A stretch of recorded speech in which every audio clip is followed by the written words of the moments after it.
All right, so my name is Austin Durant. Thanks for joining today if you're live, and if you're watching on replay, thanks for watching. Going to be making fermented chutney. So chutneys are a part of the condiment family, which includes sauces, seasonings, etc.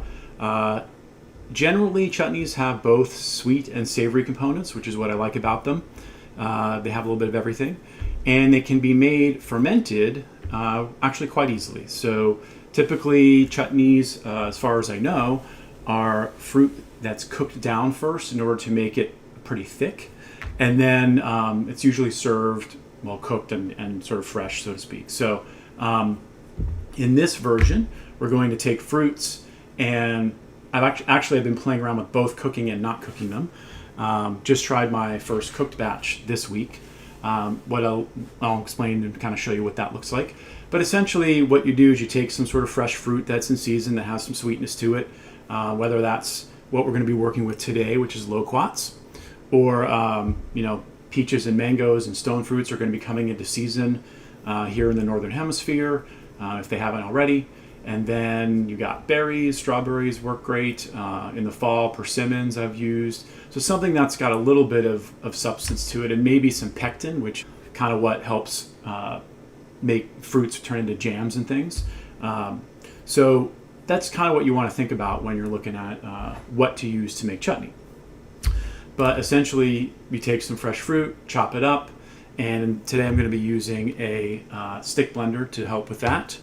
And then add a little bit of spices, and you do want to add something that's a kickstarter. So typically with vegetable ferments like cabbage or cucumbers or root vegetables, you don't need anything to kickstart the process, because the bacteria that do the fermentation are all over the vegetables, just present every time, from when they've grown all the way to when they're harvested.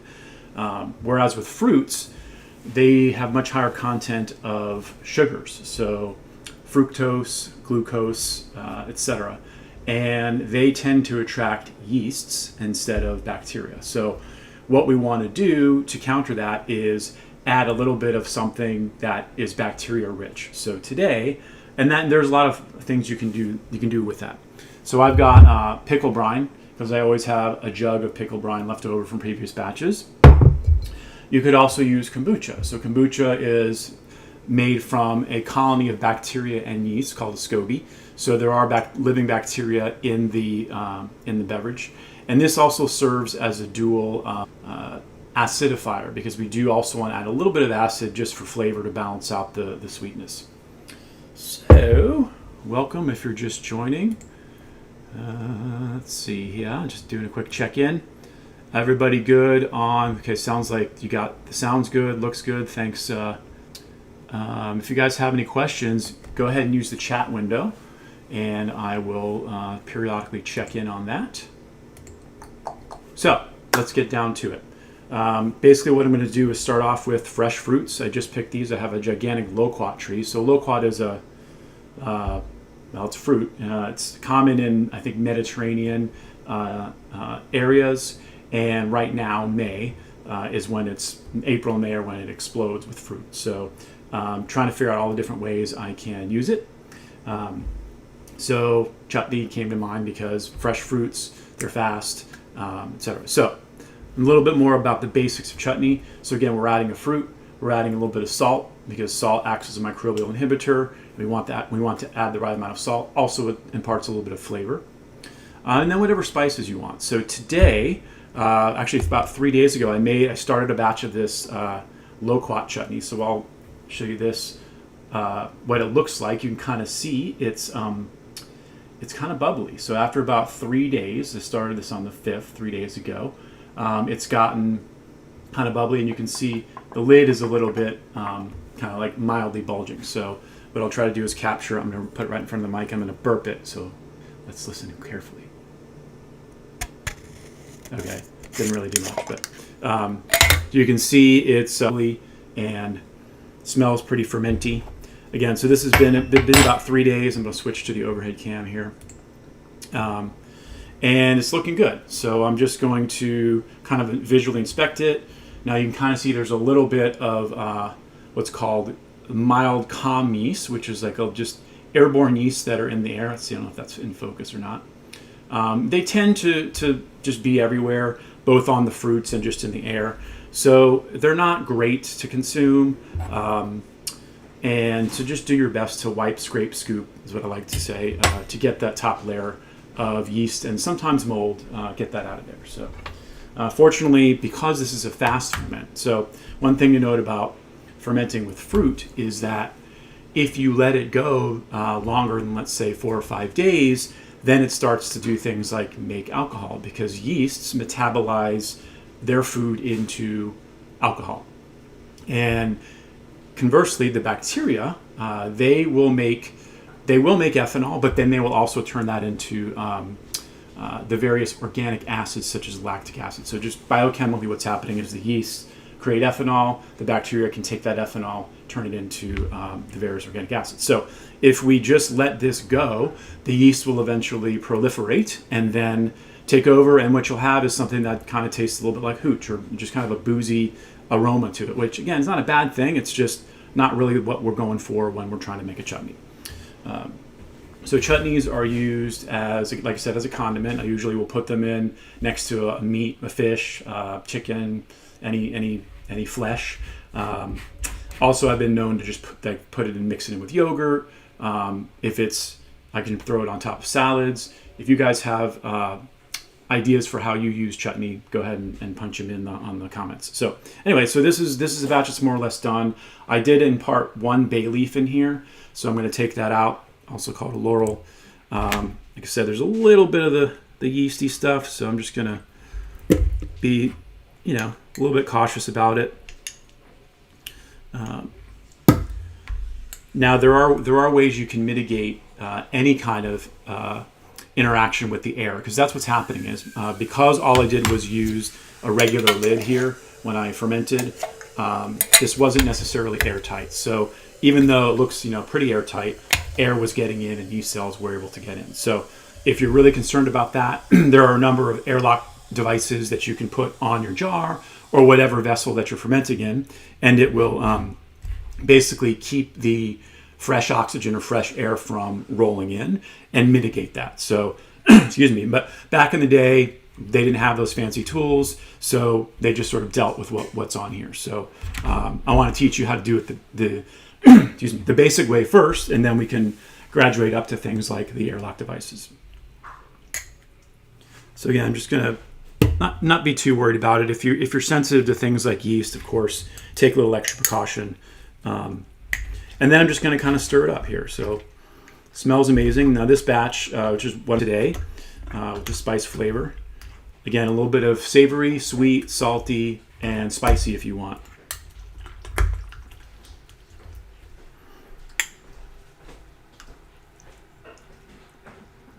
All right, and definitely fermenting now. So that extra 3 days of fermentation created that sourness. And it's really, it's great. I wouldn't probably sit here and eat a whole jar on its own, because again, it is a condiment. Condiments are, by definition, concentrated flavors that you use to put on other things. So this is looking really good. Again, this is only 3 days fermenting at room temperature. Around here, it's been about 75, upper 70s, and it's ready to go. So basically all I'm going to do now, before taking another bite, nice, is just put the lid back on and then store it in the refrigerator. So because it's a fruit, again, a fruit-based ferment, fruits, just think of them as more ephemeral. They don't last as long as something like a jar of sauerkraut or kimchi. Because they're fruit, they will degrade. I would say more than a month or so in the fridge, it's going to start to still, again, ferment very slowly, and maybe get a little boozy and possibly get to the point where it's just not good anymore, because the yeast will eventually consume all the sugar, and you'll have something that's sort of more like a kind of almost vinegary. But in my experience, super old chutneys are just not great. So do your best to go make a pint at a time. Even that, I might have a hard time going through that in a month, unless I sort of like put it somewhere obvious where I'm like, oh yeah, I have chutney. So that's that. Again, it only takes about 3 days. So now I'm gonna just show you how to make it. And again, I'm going to use a wide mouth quart size jar, And all I'm doing with the loquats is just cutting them. So if you've never worked with the loquat, again, it's a cool little fruit. Kind of tastes something like between a pear and maybe an apricot or a stone fruit, but it doesn't really look like either one when you cut it open. So it's got this flower end. You cut off the flower end, and then I cut it this way, and it's got these really bright seeds. There's shiny seeds on them. Sometimes there'll be one, sometimes there'll be up to 4, depending on the size of the fruit. And then you might see this little membrane that kind of, it's the seeds. You can pull that out if you want. It's perfectly edible. So sometimes I'll leave it in, and then I don't bother peeling the fruit. You could do that too. It's just an extra step and takes a little bit of extra time. All right, I'll take a pause for a second. All right, you guys are so captivated you can't even get away from the liveness. All right, cool. So I've gone ahead and already done that, so we won't sit here for 30 minutes. It doesn't take that long, but you get the idea. So basically take it again, cut the stemmy part off, and then I kind of slit it this way, just enough to kind of pry it open, and then get the seed. If it's ripe enough, the seeds will just pop out, and then just put it in the jar. So got a more or less full jar of the flesh. And the first thing I'm going to do is mix it up, mash it up. So I have my immersion blender here. And you want to get it, kind of a rough-ish texture. You don't want it to be too liquidy.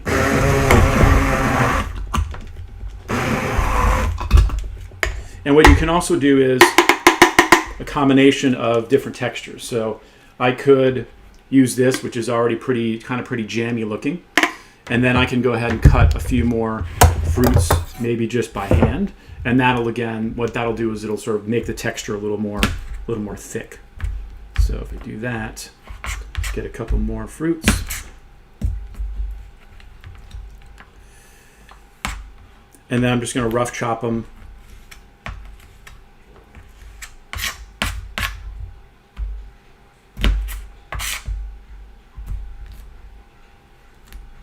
Pull out the seeds, pull out the membrane again if you want.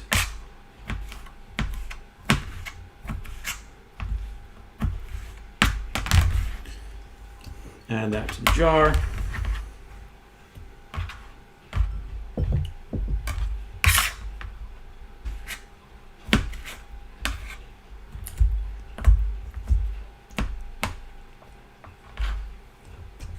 All right, so once I've got my baseline fruits in there, next thing I want to do is add a little bit of sea salt. Again, that adds flavor and also starts to act as a little bit of a microbial inhibitor. You don't need a half a teaspoon or something like that. Also, you want to consider what spices. So I love using peppercorns. So I've got whole mixture of black and white peppercorns. Again, probably about somewhere between a half a teaspoon and a teaspoon. I've also been playing around with various mustard seeds. So I've got brown mustard and yellow mustard seeds, just a few, maybe a quarter teaspoon or even an eighth of a teaspoon of each of those. And then we do need, again, some sort of acid. So the acid, I can use pickle brine, which has lactic acid, but it also has the flavors from previous batches of pickles. So in this case, we're making something that's fairly savory.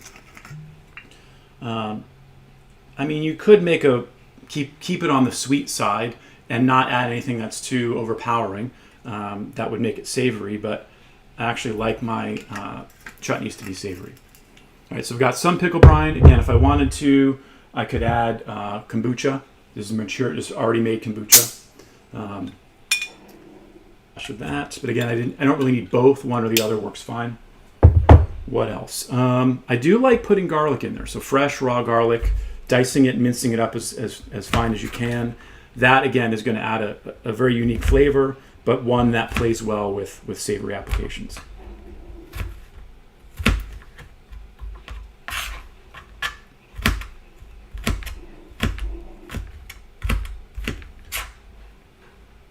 You guys got any questions out there? Feel free to enter them into the chat. I should have my chef knife, but this will work in a pinch. It's a fillet knife. Do a quick dice.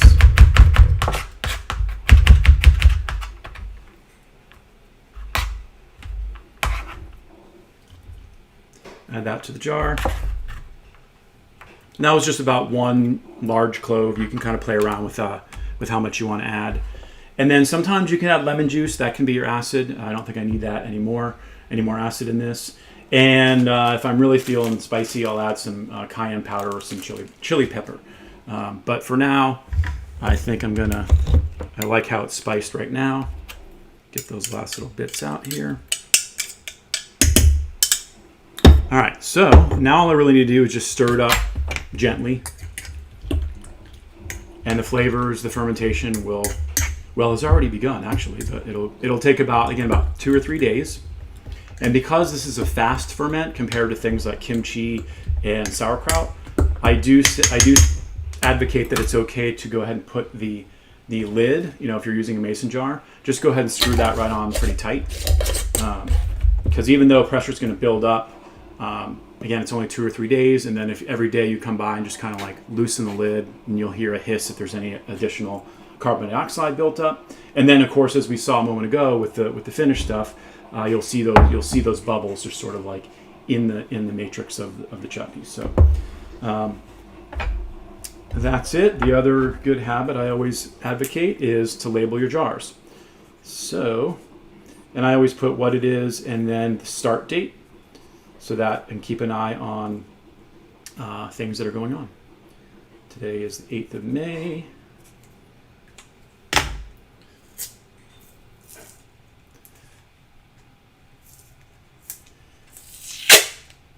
All right, so there we go.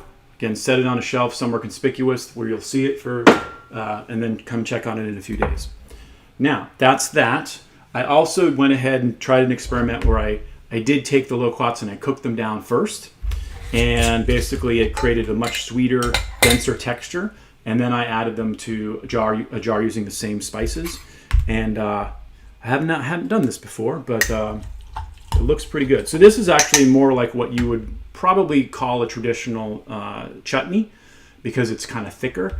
The stuff that we're making here, sometimes I'll lovingly call it chalsa, meaning like chutney and salsa, because it is a lot more liquidy because we didn't cook down the stuff in it. So that's what this is. And I finally found those little mini seed. Get that out of there. So I made mustard, same spice profile that we just did with this one, but I did just ferment it yesterday. So it probably needs another day or two, but it's incredible. Wow. I would almost say I would advocate for cooking down the stuff first. It just, just like anything else, right? When you're cooking down something sugary, it concentrates the flavor, it concentrates the sweetness. So that's this stuff, but I think it's going to be even better in a few days. So again, just to kind of see what the texture's like. It's thicker. Again, I didn't bother too much with pulling out. All right, looks like we had a little bit of technical difficulty. Sorry about that.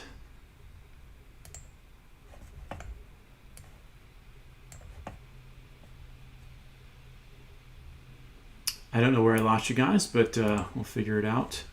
So I was simply answering the question about using other fruits. So you can absolutely use other fruits.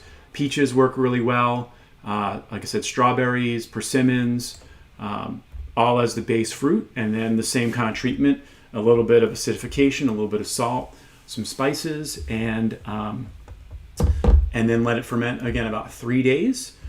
Just in the regular jar, even with the lid, more or less tightly on to keep flies out. It's not going to become a bottle bomb like with kombucha. Just make sure, 1 or 2 days you kind of burp it a little bit. So hopefully you guys caught most of that. Sorry, it looks like I had a bit of technical problem. Any questions about chutney and how to make it? Oh yeah, one other thing is if the fruit that you're dealing with is a little less sweet, you can add a little bit of honey. And again, that's mainly for flavor, especially if you're using, like, I think this one is not raw, meaning it's been pasteurized, I believe. Most honeys that don't say raw are pasteurized, so it's not going to impart probiotics, to help kickstart things, but it's just good for flavoring. And that's if you were using something that was a little more sour. So, or a little, maybe your loquats or your peaches are a little less ripe, a little bit of sweetness to offset. But these, Again, loquats are just totally enamored by them because they're blowing up right now. This is kind of what one looks like when it's just before it's ripe. It's kind of got a yellow. In fact, I don't think I have a green one, but they're obviously, like most fruits, start out green and then they turn their natural color, which is yellow. And then as they progress, they sort of take on like this. This is kind of another progression, and then they sort of get kind of like almost peach colored. They have a little bit of blush and some freckles on them. I don't know if you can see that.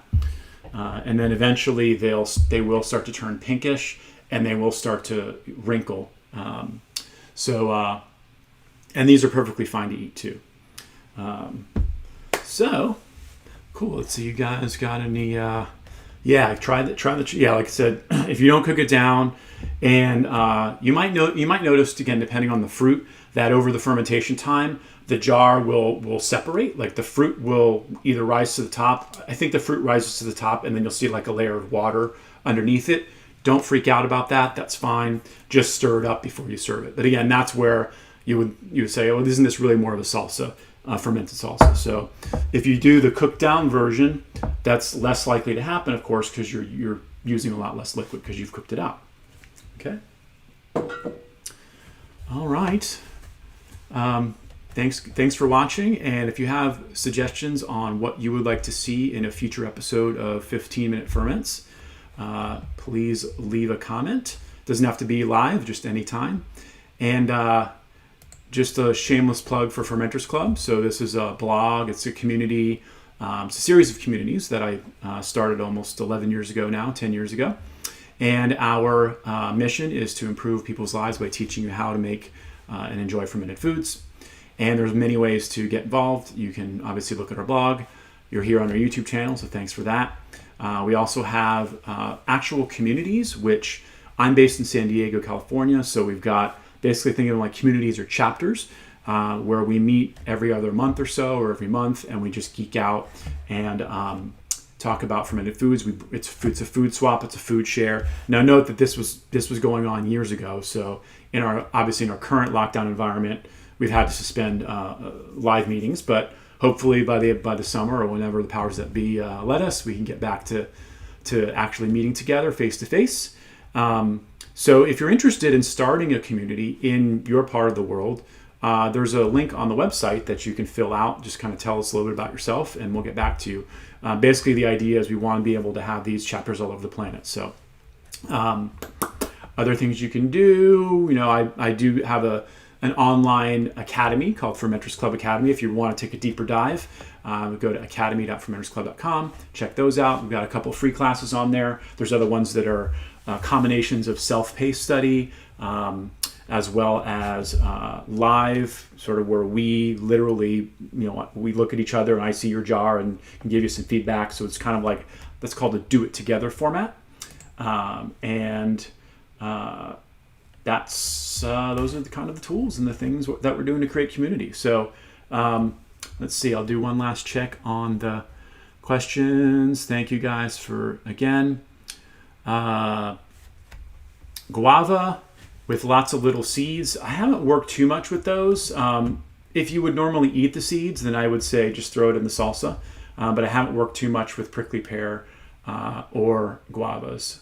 But actually, no, I think I've done guava once before. And what did I do? That's right. They had those really hard little seeds. I feel like I just left them in there, but that could have been pretty irresponsible because I'm kind of lazy when it comes to that. So that's that. Thanks very much for watching. Leave comments if you like this, don't like it, what you want to see more of. And until next week, I'm Austin Durant, and thanks for watching.